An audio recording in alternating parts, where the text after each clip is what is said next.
Welcome, everyone, into the No Sell Radio studios in the illustrious Studio B on the lot. Nice. We are back, surging along after... I think we were off last week. 3 weeks. Yeah, we were off last week. So, but we're back. Yep. Surging right along through summer, right up to SummerSlam, one of the big fours. Yeah. And, you know, it's an interesting time in the WWE right now. Is that Superstar Shakeup? Is that happening again? I heard a rumor that they're going to do 2 a year now, and one would be like September, and one would be in the spring after WrestleMania. So I read that it was either happening or rumored to be happening, like coming right up, like on the 17th or something. Could be interesting. So I think it's smart. I mean, I think that honestly, for the most part, SmackDown is just really just beating them up on Raw. I've not been very impressed with Raw in a long time. No. However, props to them. I did like the opening segment. I thought it was really fun with what's the Miz's group called? The Miz Taraj. Yeah, the Miz Taraj with Brock. I thought that was fun. Something they haven't had they haven't had a very good opening segment, I feel like, in forever. Yeah. So I thought that was a nice segment to start the show off on. The Miz continues to be one of the most entertaining parts of an otherwise pretty bland serving they give him. Is he still doing his thing with what's his name? Ambrose? I don't think so. No, because they're doing the whole Seth Rollins Ambrose reuniting potential, blah blah blah blah. So what is the Miz doing right now? Besides nothing. Just being the Miz. He's just being the Miz. Which is just so stupid. It's dumb. It's a waste of somebody who is just like one of your most talented people. Yeah, for sure. But anyways, we digress. Before we get going this week, I'm going to pass it over to Brent, our hard-working social media, doing his Larry Sabisco salute. I'm going to pass it over to him. He is our hard-working social media manager. He is going to run down all the different places he has us on, all the different platforms you can find the show on. And there are many, and Brent is continuing to find new things. He has been holding a secret for the last month that he refuses to tell me. And he now is just teasing me with it. So, I'm still working on something too. That's what he says to me. Yeah. But he won't tell me what it is. So, over to Brett to run down all our fun little ways to get a hold of us. Thank you, Corey. Well, several ways you can listen to us. You can check us out on SoundCloud. If you go to www.soundcloud.com, search No Sell Radio. You can find us on archive.org by going to archive.org and searching No Sell Radio. There you can find every single podcast under the No Sell Radio umbrella. Archive.org is a great place because it lets us host every single former episode for free. You also now have our newly created, I guess you could say, newly created and or / updated YouTube channel. Mm-hmm. You go to youtube.com/ No Sell Radio. Please give us a like, a share, and a subscribe. We post our podcast on there, and we also post videos, and we just posted one this morning, continuing the 3 Reasons Why series, and this week we covered 3 reasons why Shinsuke Nakamura cannot lose at SummerSlam. And that was just Brent. Yeah. Brent loves to put his ever so shrinking face up there. My everyday bad face, but we're 2 guys on a mission here to shed. I'll be back. Here and there. We got to find some more gimmick for you. Yeah, I'll be back. We got to add to my gimmick that I do. So yeah. I'll be back up on there soon enough. But until then, you have to deal with just a solo member of No Sell Radio. I got a face for radio. I get it. And but that's a fantastic video. It's about maybe 10 minutes long. I think it's about 8.5. Yeah, pretty quick, easy. You know, I call that bathroom video. You know what I mean? Yeah. Take some time. Absolutely. Sitting in the office. Yeah, sitting in the office, making a deposit. You know, go ahead, watch the video. You can find it on Twitter if you follow our Twitter account at No Sell Radio, or you can find it on Facebook at www.facebook.com/No Sell Radio. Very nice. So before we hop into it, we got a couple things we're going to do. Yep. SummerSlam is in less than 2 weeks. Yeah, the 20th. So by the time we record again, it'll be post. I'd imagine, we are not going to, probably won't record again before. Yeah, we will be watching though. It's our tradition. We're doing a SummerSlam viewing party. We watch the Big Four. Where nobody comes, it's just us. We eat bad food. Yeah. And we sit around and whine. So, it's a great time. God, do you remember WrestleMania this last year? Yes. It was the first time I've ever just been like, oh my God, this is so long. Yeah. And SummerSlam's 4 hours. So a 4-hour show. I love to say special start time. It's not special. It's kind of annoying. Better than the 5.5 hour extravaganza that was WrestleMania. That's true. Yeah. So we're gonna run down that card, give our thoughts, give our predictions. Yep. All kinds of what we see in the upcoming pay-per-view. Right. We'll probably pick like a best match or what we think is going to be a dud. Yeah. That type of thing. And then we're going to move into a new game. Yeah. Because you know how we love our games. We love our games. We thought this would be a fun little thing to talk about. So, something to debate. So it's more of a discussion thread. Yeah. So we'll give you the rundown on that as we get It's there. a discussion thread that we like to dress up as games. For sure. Exactly. I like it. So let's take a look at the SummerSlam card. And we'll kind of do, our quick and dirty preview of it. Can I have a quick opening bell real quick? Sure. Literally 5 minutes. You got an opening bell? Yeah. Okay, you want the ref to hit the bell? Yeah, it won't take long. Let's do it. Ref, hit the bell. So this is just off the top of my head. Off the top, I like it. Because we didn't plan that out, obviously. We did not. We were not going to do opening bells. That could be a new video segment, Off the Top, with Corey. Ooh. So, Brent, I'm struggling right now. Oh, I think I know with what. So go ahead. Because I think we're kind of the same boat. I've been a wrestling fan for a long time. As have I. And I actually took a hiatus for about... You did. I can't remember. Maybe 7 years, somewhere in there. You've never faded. Never wavered, nothing. Never wavered in my WWE support, much to the chagrins of family members and fans who think I need to watch other stuff. And so there even came a point this past week where Brent asked me, do you still want to do this? I did. And I said, absolutely. I love doing the show. Yes. So don't worry. This is not me announcing my departure from the show. I was like, are you throwing me a swerve right now? This is me ripping off my T-shirt to reveal an NWO shirt. No, I'm just kidding. I'm really struggling to find the want to watch 5 hours of WWE right now. Yeah.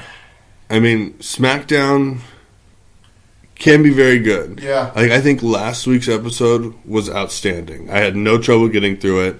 I sat there. Nakamura Cena? Yeah. Oh, yeah, it was solid. But it wasn't just them. It was right. It was a great main event, but I felt the whole show leading up to it was really good. I thought it was a really good show. There was one Raw recently that wasn't bad. The one with Banks and Bayley. That match. Was that 3 weeks ago? Right. That one was pretty decent overall. Yeah, and see, the last two have been a chore. The problem with Raw is just it's so few and far between that even if something is really good, I feel like I miss it because I fast forward a little bit. Yeah. And I just don't. I mean, first of all, it's 3 hours, which is hard.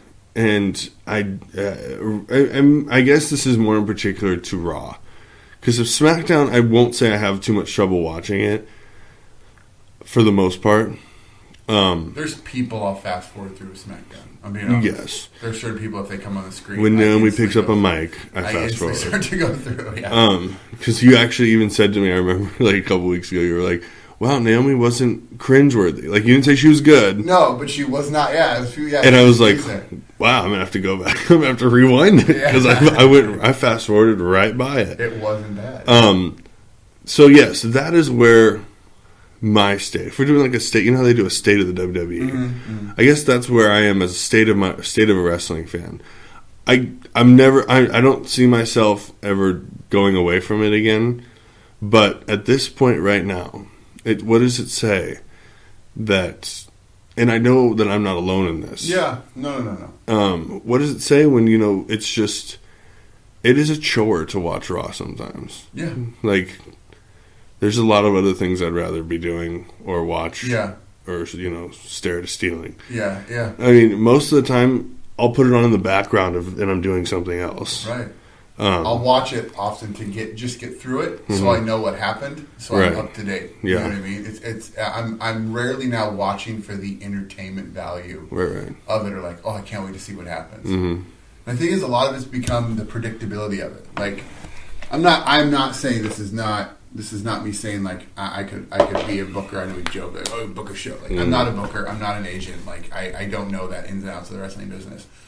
But I feel like I can watch and almost 90% of the time be able to literally almost segment by segment script out what's going to happen. Like, I can watch a match and go, this is going to happen here, and this is going to do this and this and this. Like, there's rarely any surprise anymore. Raw's very lazy. It's lazy booking. Like, when you just asked me minutes ago, what's The Miz even doing? In my head, I was like, that's right, he's not doing anything. Yeah. He's the Intercontinental Champion. I was thinking that I was missing something. And he has no feud. They kind of teased one with Jason Jordan, and that went away. And the Dean Ambrose thing was just kind of done. And then you just on a segment with Brock Lesnar. Like, how do you have your Intercontinental Champion, like, literally doing nothing? So like, how is he doing nothing? He does not have a match at SummerSlam. So and they're calling him Jason Angle, aren't they? No, I think he's still Jason Jordan. Okay. So, you know what I mean? So is that not? I saw a rumored card that said that was the rumored. It hasn't been made yet. It hasn't been made yet. And honestly... And how are you still making matches a week before the show? I like Jason Jordan, but so far I'm just kind of like, meh. At least, though... Well, here's the one thing I'll say about that, though. At least they're not just making him into the main event right away. True. You know what I mean? Building him is good. Like, at least they're building him and, like... I mean, I don't know. Do they think, like, he's a mini Kurt Angle? Like, I think they're going to try to spin it as that. He's impressive, though. I actually like his finisher. Oh, God. He's the little, like, toss-up neck breaker. He's, he would sold a brick shit house. That's what, he is. He's strong as all hell. Yeah. He's got a good look. Right. But, yeah, I mean, I agree with you. It's been tough. I have a much easier time watching SmackDown. But if you think about it, too, if you're a really, truly avid WWE fan, I mean, I think we can both admit, I never watch 205 Live. No. And I will rarely, if ever, watch NXT. I think the only 205 Live I've ever watched is the one we were at. Right. And that's because we were just there. And we wanted to see the dark match afterwards. They did have a really good match, though. Yes. That four-way, I think it was, with the pale redhead and... Jack Gallagher. Yeah. And that's only an hour, right? Yes. Is NXT 2? Or is it an hour? It's an hour. It's an hour, okay. So let's say you watch all four of those, right? Mm-hmm. That's 7 hours worth of programming right there. And then you say you throw in a week like SummerSlam, right? Coming up. If you watch all WWE programming plus the SummerSlam pay-per-view, you're watching over 11 hours of wrestling. Where's SummerSlam? Is it in LA again? It's in Barclays Center. Oh, again. So are they doing Brooklyn 3? And they're doing NXT TakeOver Brooklyn. Okay. So you can be potentially watching 13 plus hours of programming in a week. So I think it was this time... It's disgusting. I'm trying to think of when that was. When did we... How long... was that 2 years ago you came... We did the remote broadcast with the Raw after SummerSlam at... Yeah. And... Because I remember that I was there and I was watching, and that weekend I remember specifically sitting down watching NXT Brooklyn 2. It must have been NXT Brooklyn then, with Sasha and Bayley. It had to have been, because it's 2 years ago. Yeah. Wow! Happy 2-year anniversary. Hey. It just seems like that's super long ago. Yeah. But there on that program, I sat there, watched the whole NXT, and I was excited for SummerSlam. I specifically have memories of texting, and people have probably done this a lot after watching NXT shows, going, "Hey, the Big Show's got to step it up. Like, got a real tough act to follow here." Yeah, and it hasn't lived up to it once. Right. I mean, it just can't. I mean, those NXT guys, I don't watch NXT either, their actual regular show. Right. But I don't feel like I need to enjoy their pay-per-views. Yeah, no. Because for the most part, I feel like it's just like really good wrestlers. But I think even their quality's gone down, partly by product the fact they don't have as many big guys in there anymore. They're doing. I mean, they're spending the time about doing what it was like meant to be in the first place. It's like developing. Yeah, it's developing, making new stars. You know, like Roderick Strong. These guys are known on like the indie scene, but to the WWE audience, they're just another guy. Right. So I mean, it's just like, you know, the way that Owens came in, made an impact. Everybody knew who he was. Like they had a hint of who he was, but they had to build him up and get him that start. It didn't take long to bring him back up to, or bring him to the main roster. No. And realistically, they don't. Right now, they're kind of switching it up where they were doing a thing where it didn't matter who they signed; they had to do a little NXT run. Styles was the exception, but now like what's the goof? Bennett. They got Bobby Fish and Kyle O'Reilly, and they're in NXT now. Right, but yeah, Bennett came straight up, which is just a strange one. Gallows and Anderson came straight. Yeah. So, like, those guys are big names, though. Like, Gallows, Anderson, Styles. Those were big gets. Bennett was a little bit of a head-scratcher. That one's weird, too. I think it has something to do with Maria. Probably. So... Yeah, I'm with you. It's been a little tough. It's been a little tough to get through. I'm hoping SummerSlam might reinvigorate that for some people. Yeah. You know, that it might be a quality thing. And this is where we can kind of segue into the preview of SummerSlam, taking a look at what's really on there and kind of say to ourselves, you know, is this something that could potentially reinvigorate the WWE audience, you know. Right. So we're going to go through really quick. We're not spending some time kind of breaking down each match. We're just going to kind of pick winners and stuff. So they don't have it advertised yet on the WWE page, but I did see on SmackDown this week. It looks like John Cena will be facing Baron Corbin at SummerSlam. I think it was kind of a throw-in, you know, type of match. Yeah. So I mean, are you with me that I'm assuming Cena's going to win? Are they going to let him lose at SummerSlam to Baron Corbin? So, Corbin and who? Cena. No. Is Corbin going to win? See, here's the thing with that match. It's a throw-in match. I mean, they just do it to get them both on the pay-per-view. That's my problem with that. It's lazy.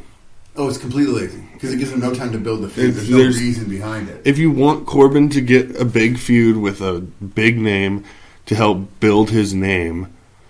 Fine, great, go for it, but do something with the feud. I mean, I'm sorry, their feud is based upon Corbin just attacked him after the match. They had a little exchange. Right, to start SmackDown. It's just so the mic. it's just so like not lazy. It's lazy. Booking. Yeah. Right. So I want to be more excited about it, but I just can't. I think Cena wins. Yeah. It sucks for Corbin. I don't know. You know, I know that they think pretty highly of Corbin. I'm not really on that train yet. I can't stand him. I really can't. I don't hate get his it. Voice. Like he's all, "Hey, John." Like he's slow. I don't think he's like the monster bad heel like they think he is. No. Because there's no charisma there. There's none. It's just like he's just a big dude that he could probably kick all our asses, but sure. I mean, there's no charisma there to make me go, you know, I really want to watch this. Yeah. They need to make him into like a bully or something to like, you know, where you want to see this guy get his ass kicked. Right. And now he just kind of wanders around, sometime attacking, sometime thinking he's like, you know, his character's really kind of just stagnant for me. Yeah. I'm going to say Cena wins. Me too. I don't know how long he's going to be around, but you always hear the Cena rumors that they're going to, you know, they'll always eventually go back to Cena if they need a big match. That's why it really surprises me that for SummerSlam, this is the match he's doing in such a short feud fashion. Right. Well, I mean, at least it gets him on the card, you know, and I mean, who knows? Maybe they're going to throw us a swerve. I think that one could be a swerve. You could see Corbin win.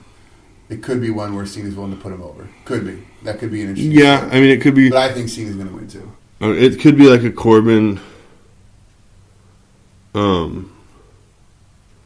it could be like a Corbin, you know, does something tricky, like he hits him with something and then hits End of Days, and then that's it. And then that's it, yeah. Then we have the Cruiserweight Championship. Again, seems like they just have the same people feuding for 4 or 5 times, and then they're done. The same thing with Austin Aries. He got a shot 8 times. Right. Now it's, again, Neville and Tozawa. So, I mean, easy question here. Will Tozawa win, or will the King of the Cruiserweights continue on? I think it should. I don't know. You can't build him as the King of the Cruiserweights and have him lose. I mean, we've said that 100 times. I know, but you were right. Like, he's got to reign for like a year or more. To me, if he's going to lose, because he is by far the best thing in the Cruiserweight division. Yeah. It has to be something epic. It has to be and again, this might be a better feud than I think, because they might be building it on 205 Live, and I'm not seeing that. But again, this Tozawa just doesn't really excite me. No. I like that I kind of like the stuff he does with Titus. I laugh at that. But for the most part, I think that this is just going to be another win for Neville, and I think that I'd like to see like guys like Cedric Alexander, who had that freaking just incredible match with what was his name in the Classic? Yeah, with Ibushi. I'd like to see him, and he's worked a long time on the Indies. I'd like to see him get his shot and kind of try and draw a feud out with Neville and kind of build it, and then I don't. Neville's kind of in a situation where I don't really see where you take the belt off of him. Yeah, I mean he's good at what he does, and I think they have more faces there than heels. Yeah, so there's more people for him to challenge than a face champion would be to challenge somebody else. Sure, yeah. So I agree with you. I think the smart money's on Neville staying there. Yeah. Then you have Finn Balor versus Bray Wyatt. I don't know if we're going to see the Demon or not. I don't know if it's the right time. I bet it should only come out on rare occasions, but I could see it. It'd make sense against Bray Wyatt. This is a tough one for me. Bray's prone to losing on pay-per-views, so my assumption and my gut says it's going to be Finn Balor. That's my pick. The bad part about this feud, and I like it because it should be a good match. Feud has not been bad. No. I think the bad part about this match is that they both need a win. Yeah, they do. And if Balor comes out as the Demon, he can't lose. I don't know if they think. I feel like, if he comes out as the Demon, he's going to win. Right. I think I kind of see them having this like thought, like the people writing. I feel like they think Bray Wyatt is at the level, or he's done enough that losses don't hurt him, which I don't think is true.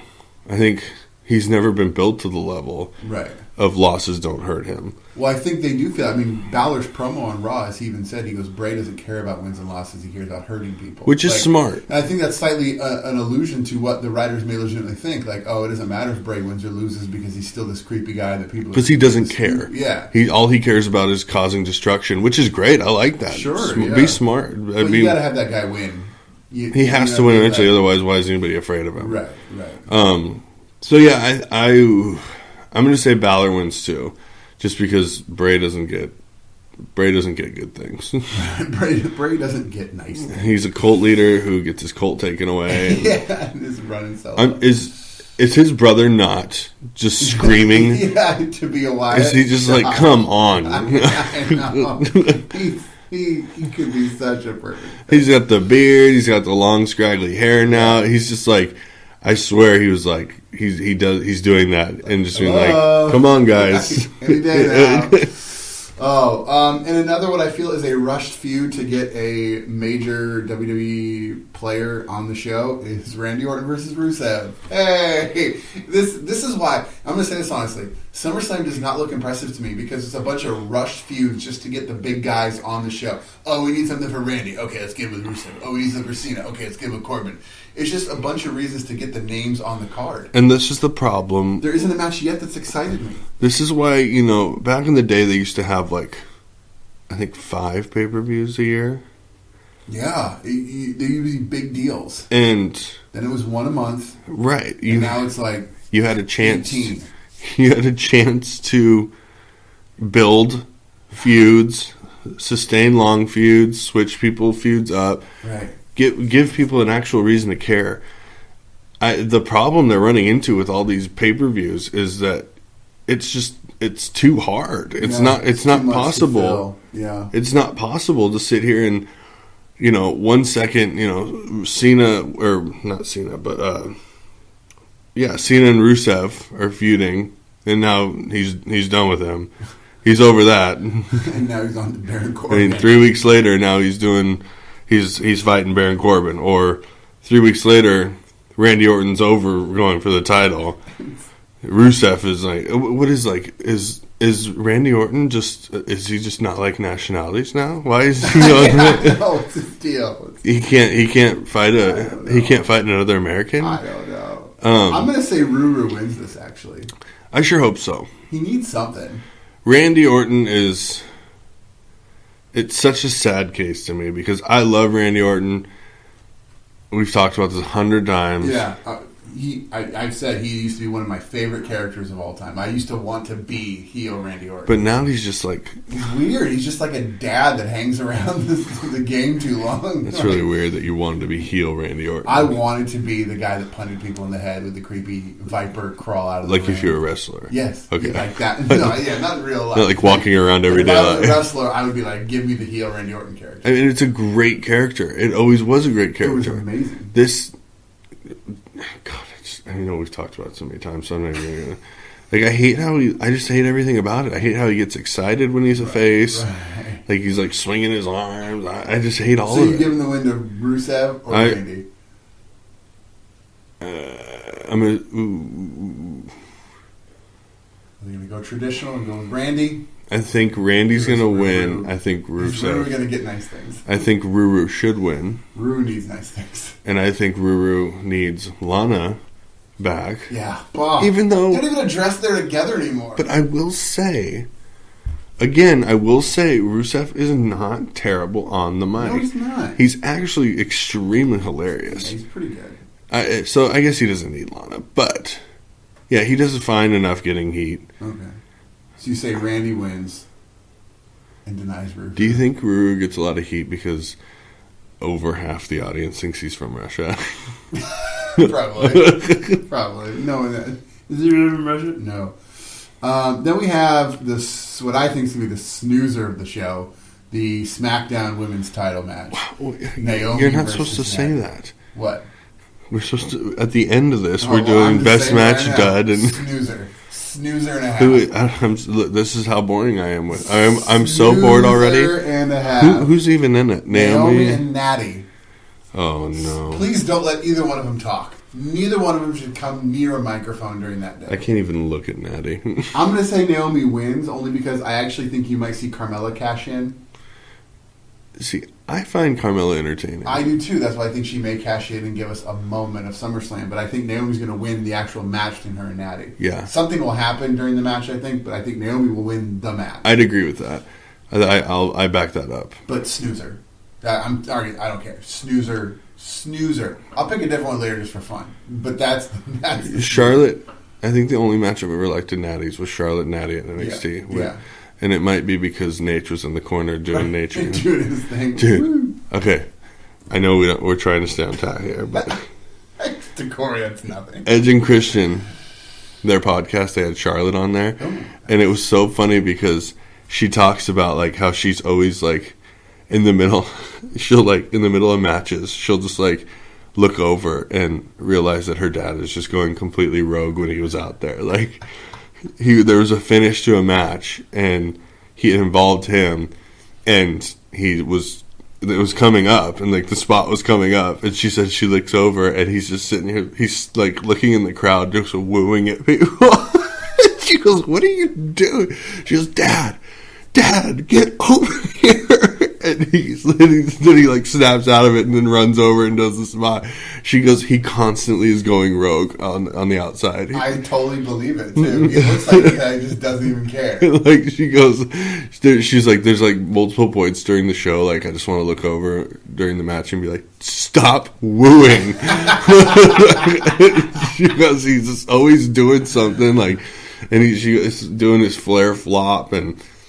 He took a bump in a match I remember once, and she said that she was like so mad at him because he wasn't supposed to be doing stuff like that. He's not cleared. They told him he's not cleared to take a bump, and he doesn't care. Sure enough, she blades still to this day because they had the whole thing like you like they were like, do you want to take?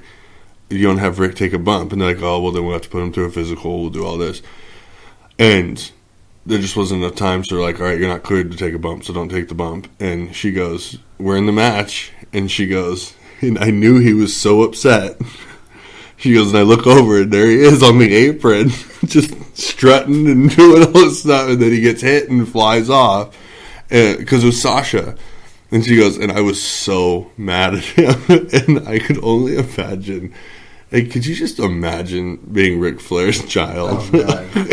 Just look at, oh, God. You just be like, look at your dad. Love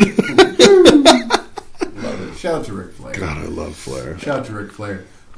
Next match is the SmackDown Tag Team match. New Day versus the Usos. They're kind of their third match in this series. I don't mind these matches. I mean, I'm assuming New Day has to go over. They just won the title, right? I don't think you're going to put it right back on the Usos. As much as I wish they would, because god dang, man. I know we've talked about this before, too, but I love the Usos right now. Oh, they're great right now. They are amazing. I mean, they are so good. Yeah. And, like, you know, I love the whole, when they did, like, the New Day, like, oh. That was great. and then, like, just going out and destroying them. It's believable. Yeah. They look the part. They play the part to perfection. Solid feud. They put on great matches. I think this is the best thing that ever could have happened to this tag division because it is so stale without them. Yeah, it's been great. The only problem is where's it go from here? I don't know. Is this just a normal tag match again? As of right now. It could be something different. Last on SmackDown, the Usos were in the ring and the New Day attacked them and they used chairs. I mean, maybe they'll add in a stipulation like a no DQ or TLC. But as of right now, it's just I feel like you do need something big to blow this off, though. But you know see, here's the other thing. Ever since they like created the TLC pay-per-views and the Hell in the Cell pay-per-views, they won't put those. They'll put the stupid gimmick matches like chairs matches or what was that stairs match and the shark cage matches, that type of crap. Because they have to save the other stuff, right? But maybe they'll do something. I think the only exception was Hell in a Cell with Shane and Taker. Yeah. And that's because it's Shane and Taker. Yeah, because you give that. I bet you Shane probably was like, "Hey, I want to jump off something." Yeah, Booger Red's like, "Put me in a cell." Like, okay. Then we have. I think it is going to be New Day, even though I really wish it was the Usos, just because I really enjoy them. I do too. And I think it's not only been. I mean, obviously it's been fantastic for them, but I think it's been a really, really good feud for New Day because. For a while there, I remember talking about how New Day was stale and they were kind of starting to bore us. But I think they've kind of rekindled. Yeah. So, yeah. I like it. Then we talked about this match before we started recording. I know you were like, why? God, why are they doing this? We have Big Show versus Big Cass, and Enzo Amore is going to be suspended above the ring in a shark cage. For the third time in a year, God, not even a year, like the WWE will be doing a match where somebody is suspended above the ring in a shark cage. And Chris why? Jericho and Paul Ellering are the other two. And the question becomes, why are you putting Enzo up there? That's the heel role. Right. The heel always goes in the shark cage. Because apparently Cass wants Enzo to be able to be locked up and have the key thrown away and have him be the thorn removed from his side. And that's how they segued that. So here's the thing. I don't know why Big Show was added to this feud. Big guy. Like we talked about on our last show, I liked this feud. I really did. I thought Enzo was doing great work promo-wise. Cass has been solid on the mic.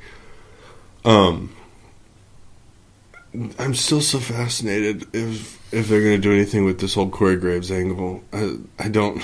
It's like something that's it's just something that's haunting me because when he first came out and he was like, "None of this would have happened if it wasn't for you, Corey." And I mean, there's just something about like there has to be something there, but it would not be unlike WWE to just ignore it. Yeah. So I Cass is going to win. Right. I don't understand. This is just really lazy again. Yeah. I mean, the shark cage thing never was very cool. I think the only time I remember it ever being cool is when China freaking bent the bars with her arms and hung down. Like, that was cool. Other than that, this is a really dumb concept. Gimmick, yeah. Same. I think Cass will win it. I think they're going to slowly, personally, I think, even though I think he's done really good work from the backstage stories, I think they're going to start fading Enzo because he doesn't seem to be everybody's favorite person. No. I remember when they made the split, I said on this show that I think he'd be done within the year. But I think it's going to happen. But the thing is, it's not because like there wasn't potential for him to do something as a singles guy. Like, gone within the year because there's just nothing there and he's just another guy. But and I think people are pissed at him. Gone for the year now, or gone before the year is very possible because I don't think he's making any friends backstage. And apparently, did you read? I read an article about an interview with Simon Gotch where they said he knows nothing about wrestling. And basically, remember the spot in the match they had where Simon Gotch threw him under the ropes and he got knocked out? Yeah. Simon basically said that was all his fault. Well, it's possible. And he said that Enzo knows nothing about wrestling and doesn't take the time at all to learn about it. So it's very interesting. Well, he does not have a lot of fans backstage. No, and I don't know. I know that Triple H was his big backer. So we'll see if he can see if the game can protect him. But yeah, he's from the sounds of it, he's got a lot of not very happy people with him. Yeah. Next match, probably one of the bigger matches, the U.S. title match. You have AJ versus KO with Shane O'Mac as a special guest referee. I'm going to pick AJ here, only because I think they're trying to set up something between Shane and KO. So I think something's going to happen, where KO is going to feel screwed over by Shane. You know what I mean? Yeah. I can't keep seeing them go back and forth, back and forth, back and forth. I think you're going to see AJ stick with the title for at least a little while. And so I'm going to have AJ winning this match. So I love these two. Yeah. I don't think it's getting stale.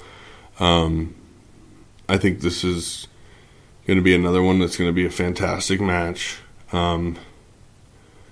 Like you just said, I think it'd be really strange booking if AJ lost right now, and they're just kind of playing hot potato with that thing.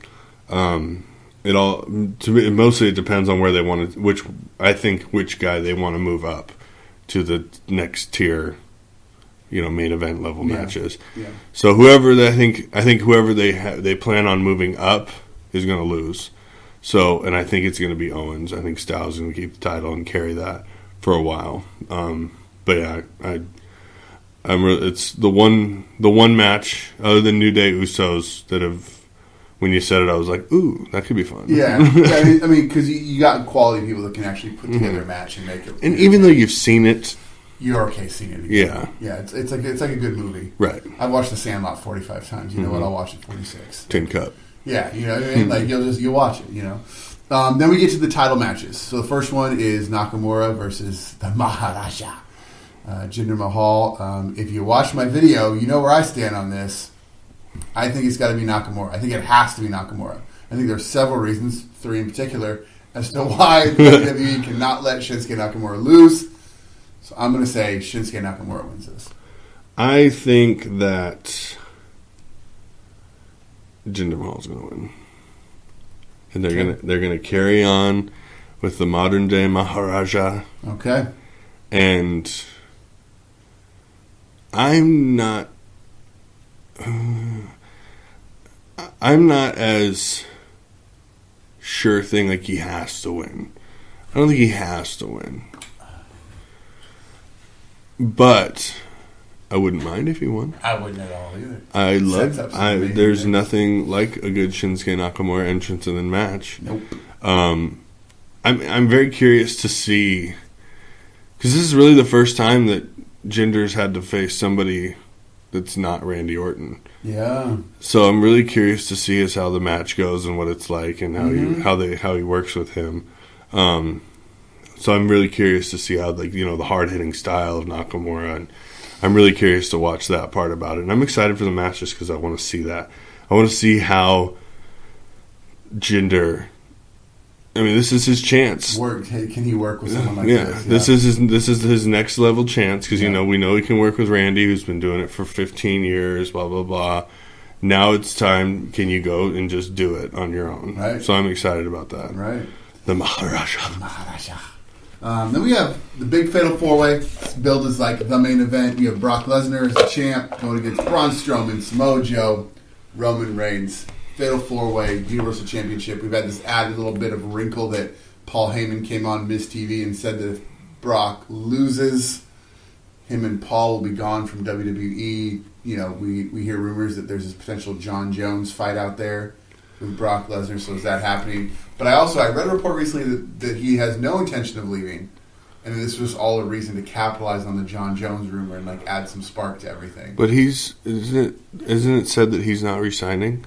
Yes, but his contract isn't up for like till Mania, right? Yeah.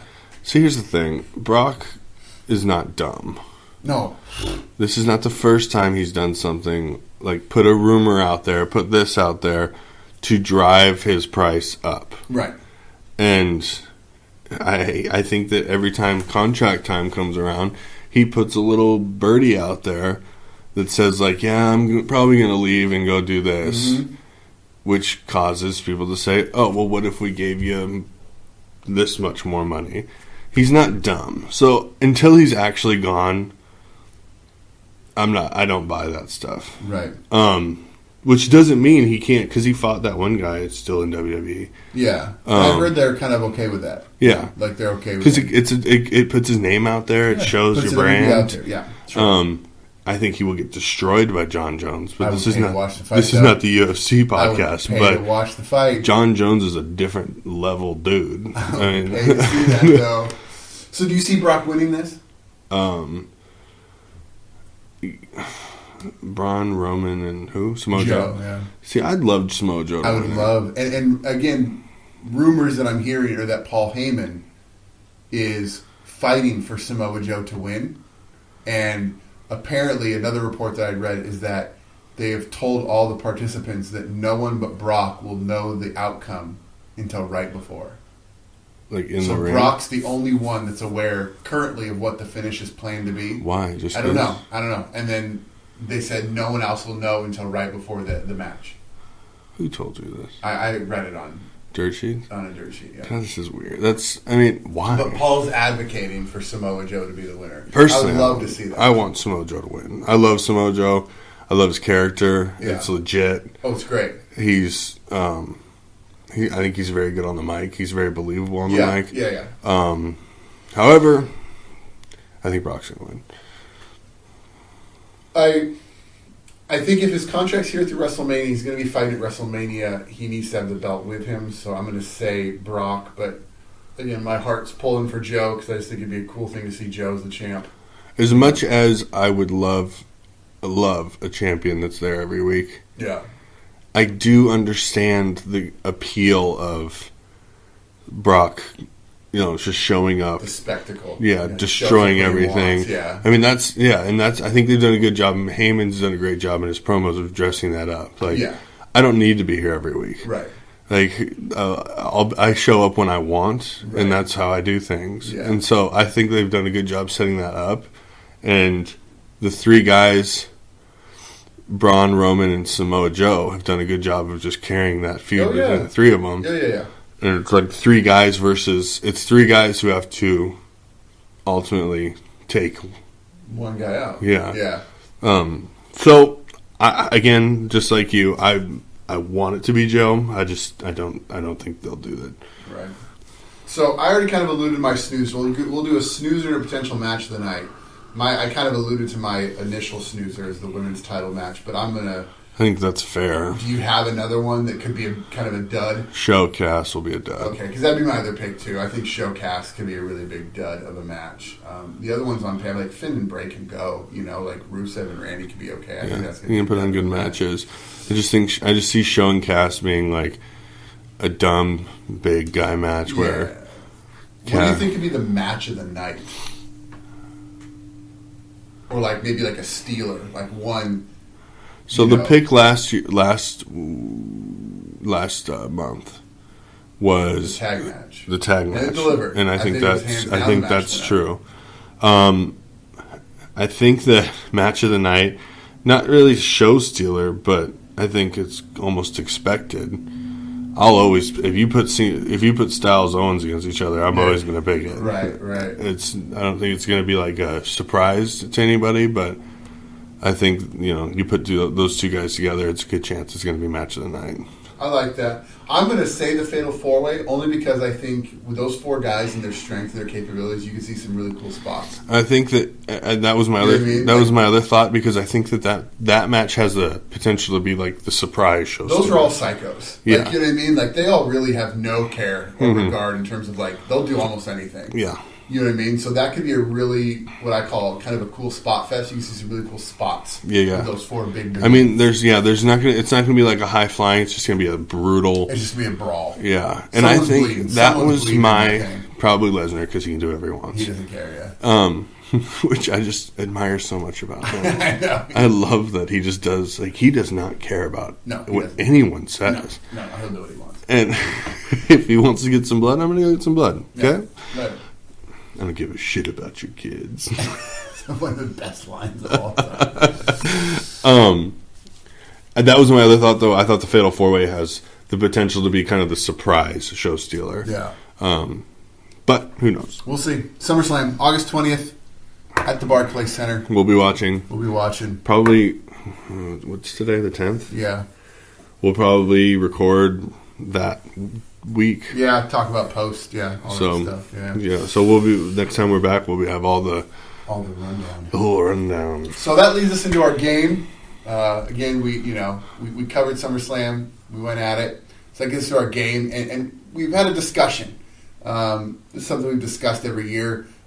It's not really something that's like super relevant right now, but it's always something thinking about. Every time WrestleMania season rolls around, you have TakeOver, you have some traditions. And one big tradition is the Hall of Fame, right? Mm-hmm. You always have these inductees. You have some that you're hoping for. You have some surprises. You have some head scratchers. And every year, right after the Hall of Fame, it seems like there's always talk instantly of, okay, well, who's going to be the next year's crop? Who are they looking at? Who are they tagging? Who's getting tapped on the shoulder? Hey, we want you coming for the Hall of Fame. So we decided to take a look at kind of some different categories of some potential Hall of Fame candidates. We're breaking it down in this way just for fun, Right. We're kind of looking at more current guys, guys that have been around more recently. And we kind of broken them down into three categories. Doesn't mean they're active. They might not be active, but they're within the last recent time frame. Yeah. We're not going back and pulling some guy from the 90s, like, hey, let's get him. Not like talking Haystacks Calhoun or something. Yeah, we're talking about guys right now. So here's the three categories. We have shoo-ins. Mm-hmm. We have what we call 50-50s. Mm-hmm. They could, maybe not, who knows. And then my personal favorite category, and that is if the Godfather and Rikishi are in, why the hell not these guys? Right. So, because you got to say, if you got the Godfather in there, you got Rikishi in there. It's ridiculous. There's some other guys that deserve it in there too. Do you want to work backwards? You want to go with the kind of the distance and then go to the closer guys? How do you want to do that? I say we start there. Let's start with the lesser guys, like the Rikishi Godfather. The Rikishi Godfathers. Yeah. Okay, so I think our first one's the same one. Okay. I don't know, but do you want to just run down yours real quick? Well, I don't. My list is not nearly as hardy as yours. Okay. Gold Dust would be my first cause of if Rikishi. The Rikishi, because he's just, God, how long's he been around? Right, and he's in mine too with that. He's a character. Yeah, he's not. It's not for his wrestling. It's for the character, and that's why we made the joke about Godfather Rikishi. It's not the wrestling work; it's the character that took them into the Hall of Fame. So, Gold Dust by character, I think, deserves to be. Yes. Because, talking about the eras he's gone through. He has to be. And he's won Intercontinental titles, he's won tag titles. Yeah. He has to be 100%. Right. So, we'll go, my next one is Gold Dust's, latest tag partner, R-Truth. Really? R-Truth, okay. To me, it kind of falls, now that's tough because I don't know if the Godfather was so over when he was doing like the Ho Train, this and that. Same with Rikishi with the dancing, blah, blah, blah. But could you make an argument that R-Truth, when he did the What's Up, and when he was getting a push, he was very, very big. Mm-hmm. Talk about sustainability, longevity. Guy's been around forever. Titles, yeah. He's won some tag titles. He's won. I think it's a case. I'm not like going to sit here and tell you I demand that he be in, but it falls under that character aspect of if these guys are in, why can't he be in? Right. I like that. Do you have anybody else in that category for you? I was trying to think of some more, but I don't right now. So okay. I'll talk a little bit. Okay. I got a few in here. So Goldust is my first one. I'll kind of run through these kind of somewhat in a speedy fashion here. I have a woman, and that's Natty. Yeah. We've said our things about Natty, but you can't deny her lineage. You can't deny her longevity. You can't deny the fact that she is kind of a mentor to a lot of the women wrestlers that are there, that are coming up. Yeah, yes. So she could definitely be in. Character-wise, I think Bray Wyatt. I don't think Bray Wyatt's Hall of Fame yet. I really don't. Okay. His accolades and his resume does not warrant the Hall of Fame. But as a character, he is another character that I think has gained a mystique in the WWE, and that could say something about a Hall of Fame case. Right. So I think that yours, you have people like on there who are like actually real. Well, I mean, I guess Goldust and R-Truth are too, but yours are like when they win, like eventually. Because right this minute, Bray Wyatt, no way, he's not a Hall of Famer. No, but I think that at some point, maybe. Yeah, and I don't know if it would be based on accolades. Mm-hmm. You know what I mean? I'm going to give you my last one here, and this I think is a real shot in the dark, and it's something we actually just talked about. Okay. Enzo Amore. He's over. The fans love his shtick. They love when he talks on the mic, and I think that is almost the true definition of a Godfather Rikishi type of addition. I can't support that. Is that he may not have any accolades at all. Maybe he'll win a tag title here or there. Maybe one day he'll get a shot like the U.S. title or something like that. Or hell, maybe he'll drop to 205 Live and win the Cruiserweight title. But if he can sustain this character work and people can get behind him as a character... Sure, but you could make a case because again, if Godfather and Rikishi are in because of their character work, Enzo the character could make it in. Right, but here's my problem with the Enzo pick or even the Bray Wyatt pick. I don't understand why. Well, so what? I mean, I could pick anybody off the roster right now and say, well, if they can do this and this and that. But we know some of them aren't I logical. want content. I want people that have already done it. Like Mojo Rawley's not making it to the Hall of Fame. You could pick him, but you could say if he's sustainability and he does this and he does that. He's not a character. He has nothing special about him. That idiot's not a character. What? That idiot's not a character. No, he's just a doofus. All I'm saying is, my selections for this, I want them to be people who are on the current roster that you see. I don't want, if this happens and if this happens and if this happens. Well, yeah, no shit. If Enzo wins the world title 15 times... my gosh. Yeah, he's probably going to be in the Hall of Fame, but he's been there for a year and a half. Yeah, and cup of coffee. And it's just not... I want content. I want driven things where people... have actually done something. Okay. Well, let's go to our 50-50. Give me a Mark Henry. Let's go to our 50-50s then, because maybe that's more content-based, what they've already done. Well, Is that fair? Okay. Let's go to our 50-50 people. These are it's a coin flip. It's a coin flip. See, you could go in, you could see them out. I think these are more what you may be looking for from me. Okay. Do you want me to run down my list?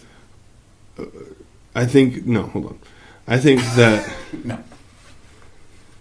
I mean, here's the other issue with this. I didn't think this through, but he's critiquing the game mid-game. But because I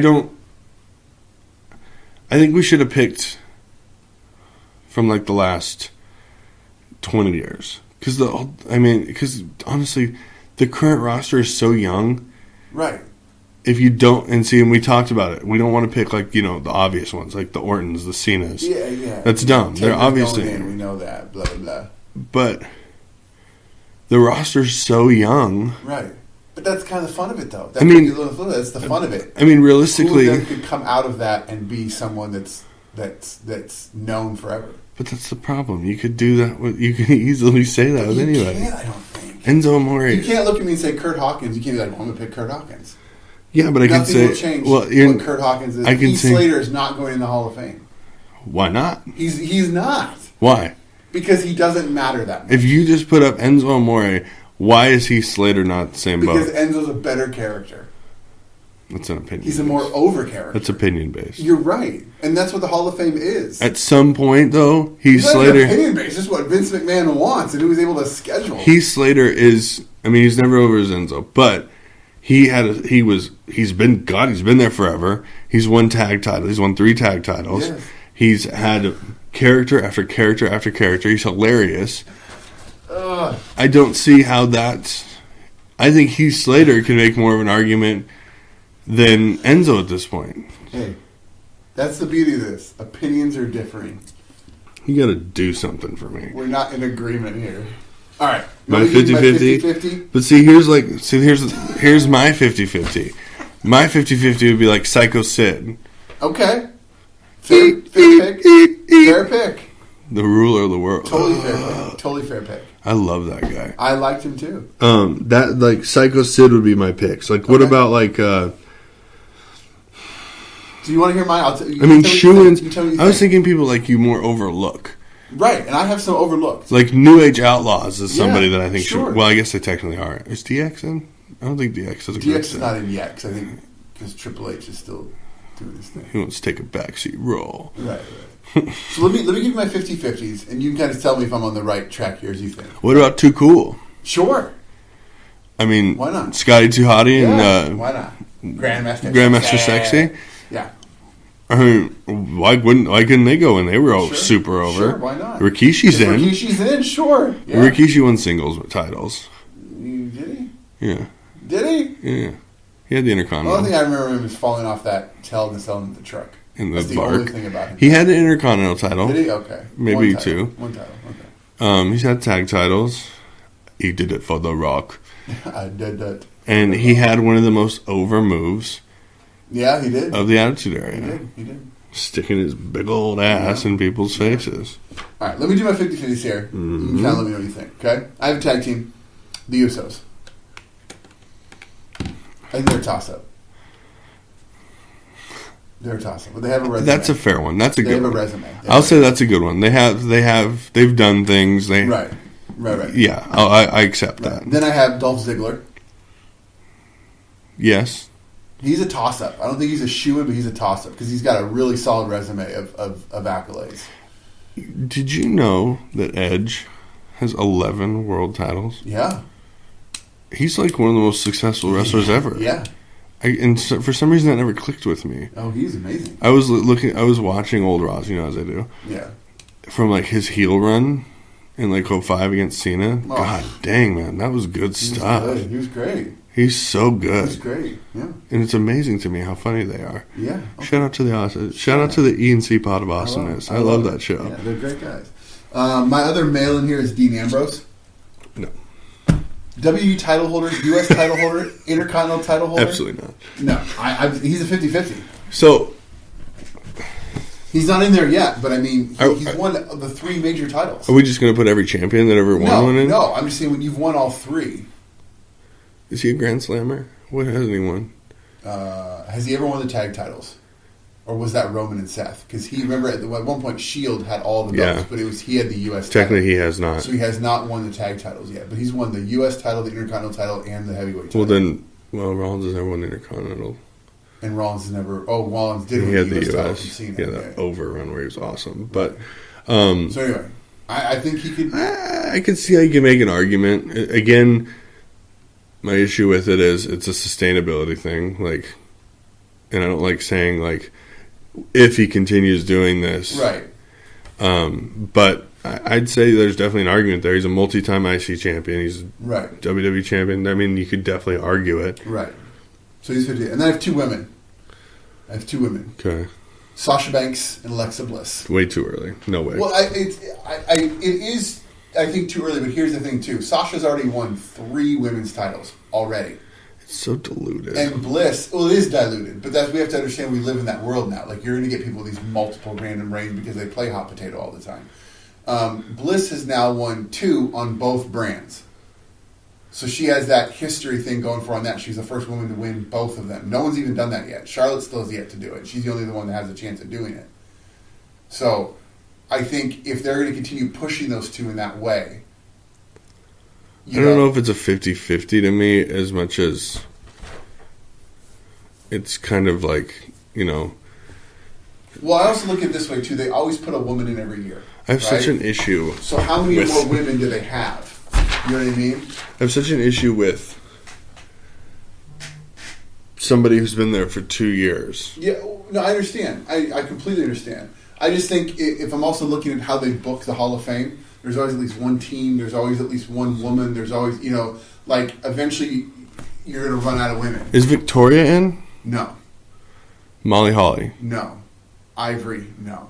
Ivory just went in. Ivory, so Victoria and Molly Holly are the only So two here's I the thing. can think of that still need to go in. So, in a day and age... Stacey Keebler? Tori Wilson? No. No. I mean, it's... Maria? No. So they need women at some point to go back in. I think that with... If Ivory's in...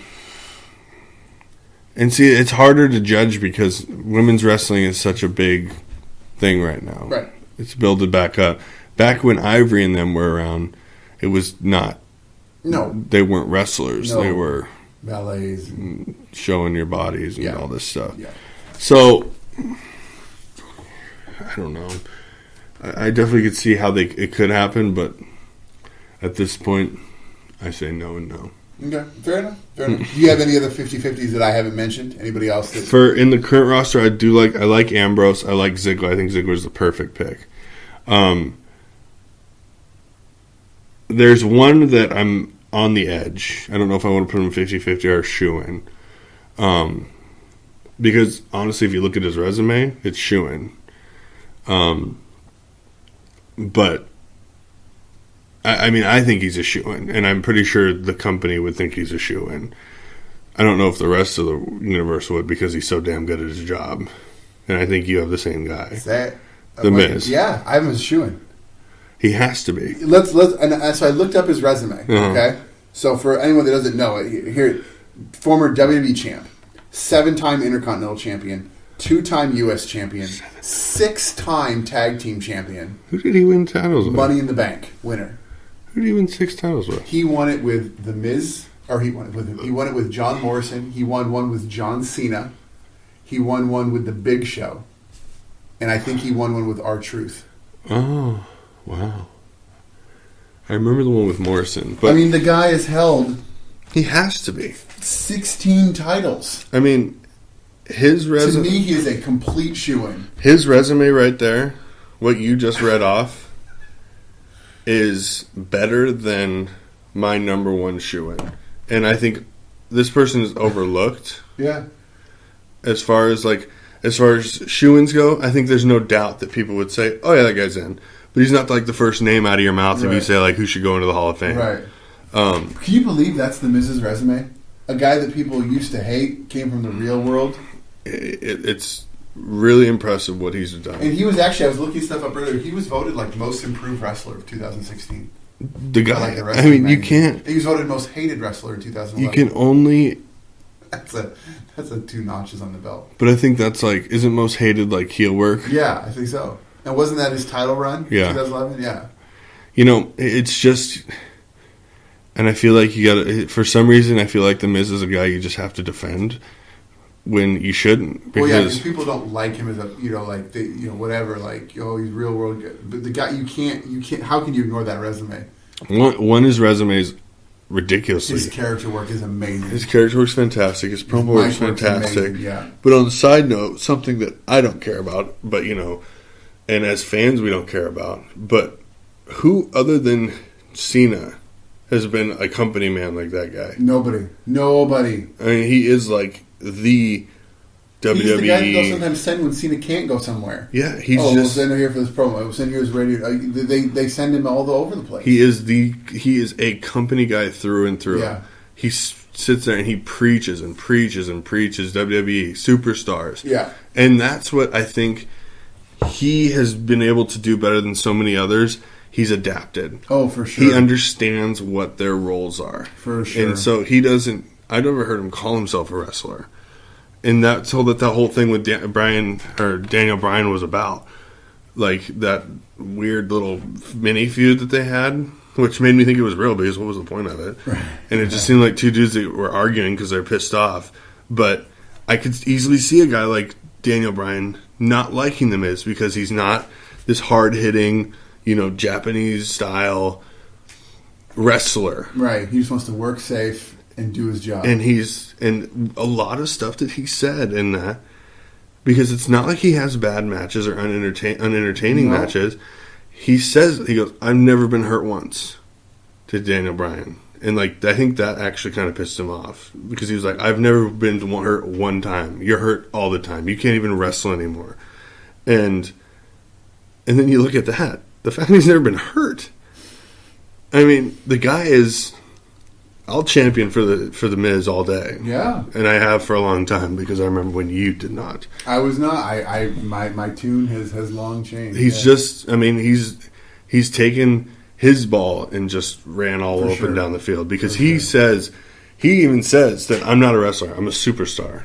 That's what I am. He's a character. He knows that he's putting on a show. Yeah, and he puts it on every time he walks out there. Mm-hmm. Yeah. And again, if you're sitting here and you're listening to us talk about The Miz being a shoe and you're going, why not? Remember, we're kind of excluding guys like Cena, Lesnar, Orton, Jericho, like that we know, Taker, like Triple H. All those guys are going to be in it. They're obviously. We're talking about guys that you wouldn't necessarily think of if you said, "Give me 5 guys who are going to go in the Hall of Fame automatically." We're thinking of the guys that be like 6 through like 15 that you're going, "Oh crap, yeah, that's right." So just calm down. Don't start telling us why Randy Orton deserves to be in the Hall of Fame. We get it, idiots. They'll be in the Hall of Fame. Pull your tits. Yeah. So good. We both have The Miz. I'm going to give you another overlooked superstar that I think is going to be in. To me, he's a shoo-in, resume-wise. Okay. And that's Sheamus. And here's his resume. 3-time WWE champ, 1-time heavyweight champ, 2-time U.S. champ, 2-time tag champ, and I think he might be the only guy that can say this, won the King of the Ring, Money in the Bank, and the Royal Rumble. He's won all 3 of those.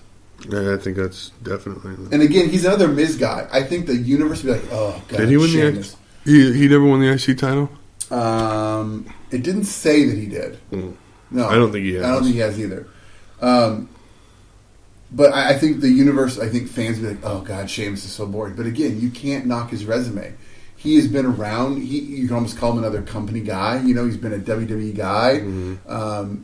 I mean, I think right now his work with Cesaro might just be his best work ever. Like, in terms of the persona he has. Absolutely. Just cocky, arrogant, like, I don't give a crap about anybody but Cesaro. We're going to, like, point each other like we're the clique, and we're going to do the bar. Like it's, I kind of, I've told you, I love their entrance. I don't know why. I think their entrance is freaking cool as hell. I think they're awesome. Like, they have these jackets on now with all these patches on it. Like, Sheamus is a shoo-in. How I talk about how fast-forwarding through Raw, that's one of the things I always stop on. I stop and see Sheamus and Cesaro. I think they're outstanding. Yeah. And I think that you can't deny that because I have been his biggest critic for a long time. Yeah. And, this is the first time I've ever enjoyed him. But you can't deny it, I don't think. But you can't deny it. No. Do you have another shoe-in? So mine's a back-in-the-day one. Okay. And he's not active or anything. And, sorry. A little frog in my throat. I think that this guy is like maybe not similar. I mean, The Miz's resume is better at the end of the day. But I think that if you asked people, they'd say, "Oh yeah, he'll be in the Hall of Fame." But it's just like I said, it's not like a a Cena, that type of level. And mine is Christian. Captain Charisma. Yeah. And you mentioned Edge, who was surefire. And the reason I mention him is because, one, I really don't think he cares. I think he does deep down, probably. But Edge is like... Edge talks about it all the time. He champions for him, should be in the Hall of Fame, blah, blah, blah. And Edge was like, I know it's ridiculous to get upset over the Hall of Fame because it's accomplishments that you were told to do. But it's a world heavyweight champion twice. One time European, one time light heavyweight, 4-time intercontinental. Do you want to? I mean, I just pulled up his stuff here, right? 2-time ECW champ, 2-time world heavyweight champ, 1-time European, 1-time hardcore, 1-time light heavyweight, 4-time intercontinental, 9-time tag team title. He was the 23rd Triple Crown champion, 11th Grand Slam champion. And he was voted Tag Team of the Year once.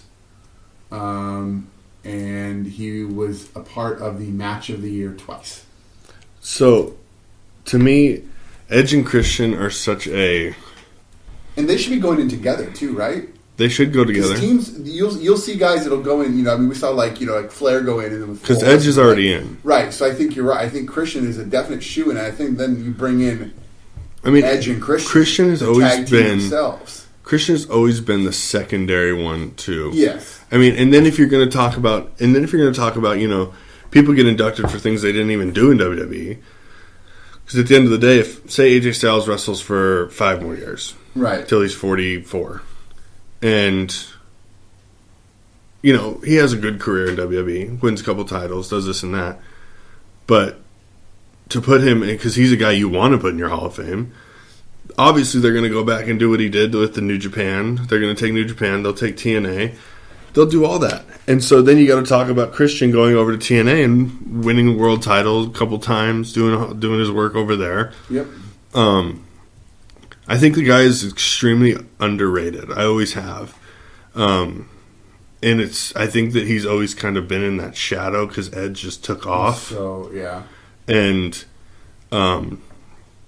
but I think that, and it's funny listening to him talk about it because Christian, I'm sure deep down, I understand, putting up a brave face, blah, blah, blah. But I'm sure deep down it really does kind of bug him. Maybe not bug him, but, kind of like, you know what I mean? Like that kind of overwhelming feeling they're best friends. So, yeah. But I'm sure there's a little thing there going like, come on, dude.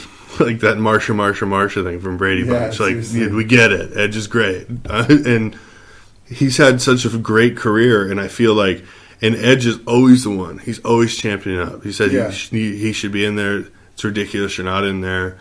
And I hope he is this year. I hope they bring and he just belongs there. Yeah, that's a great choice. He's such an underrated talent for so many years. And you talk about tag teams going on, branching out and being like single stars. It doesn't happen a lot. Right, we're both of them. We're both of them, right. And both of them arguably are. I mean, Matt and Jeff definitely was. Matt kind of stumbled in WWE as a solo guy. But he had a little bit. Remember he did with MVP? Yeah. Those were kind of fun. Well, he did like the version 1. Yeah. Like he was over. But he also needed help because he had to have Shannon Moore in there too. You know what I mean? Like they had to give him almost like a stable again. And we're Jeff really went out on his own. Yeah. And we're not talking about the differences with Edge and Christian. The difference always comes down to after they split. There was always the whole, they both became main event level. Yeah. Or if not second tier. Christian was in that whole awesome IC title feuding in the early 2000s and stuff like that with Jericho's and all those guys and Edge and and Guerrero and all those guys. And he was just as much a part of that as anything. Not to mention their comedy work. Here's how stupid I am. I wrote down Captain Charisma's resume here and ran down him. I don't have his 9 tag title wins. When you said that, I was like, oh. Yeah. I knew he did. I knew there was something else. Yeah. I mean, 9. Yeah. Second to only one team. The Dudleys. Yeah. Which are another shoe-in. That has to. I mean... Can I give you one more shoe-in? Sure. I'm going to edit 2 because I think, again, it's a too soon aspect. But I have one that I think is overlooked. The Big Show. He'll be in. But I don't think people think about him being in. I think people forget about him because they're kind of tired of him, please retire. Like, I think people are kind of done with him, but I don't think they realize like what he's accomplished. So I'm going to run down a little bit of a resume here. He was Pro Wrestling Illustrated's Rookie of the Year and Wrestler of the Year in 1996. He won the WCW World Heavyweight Championship 2 times, the WCW Tag Team Championship 3 times.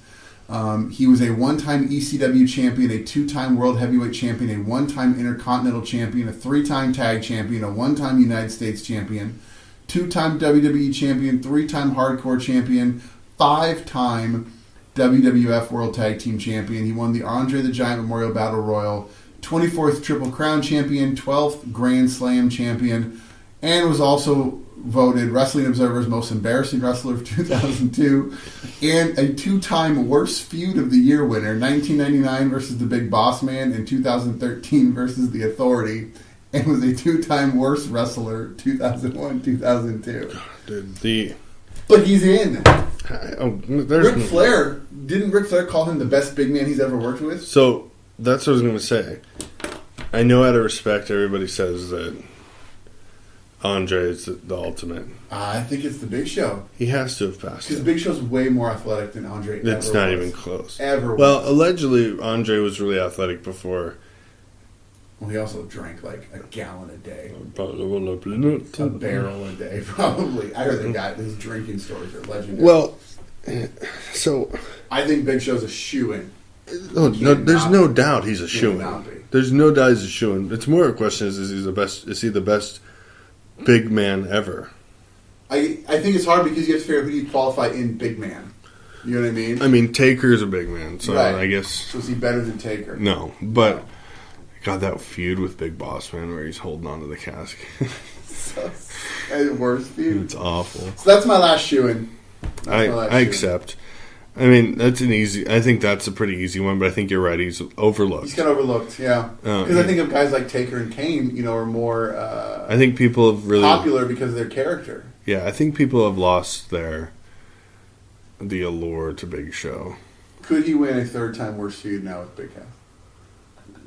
Could he be there again? They wouldn't bother. Worst feud. They wouldn't even bother.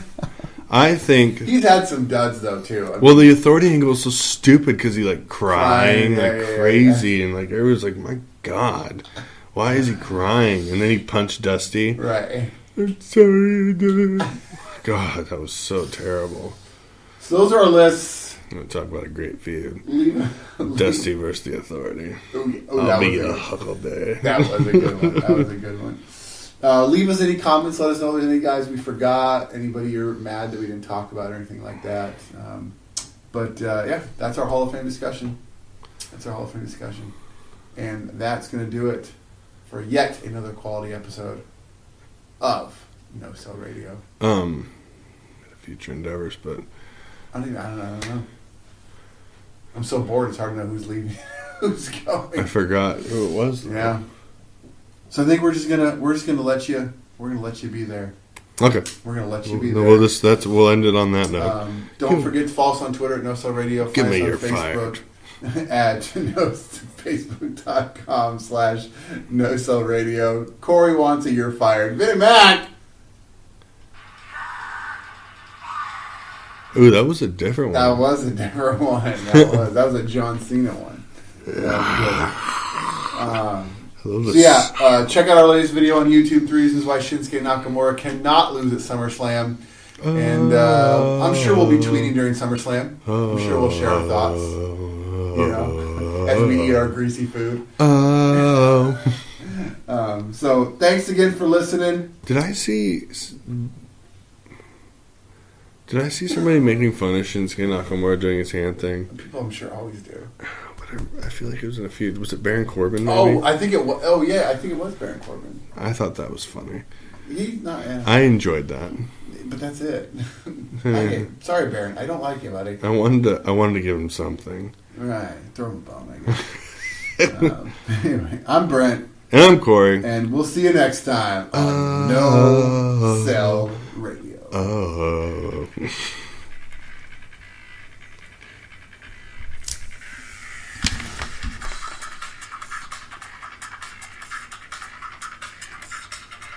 This has been another production of No Sell Radio on the No Sell Radio Network. No Sell Radio!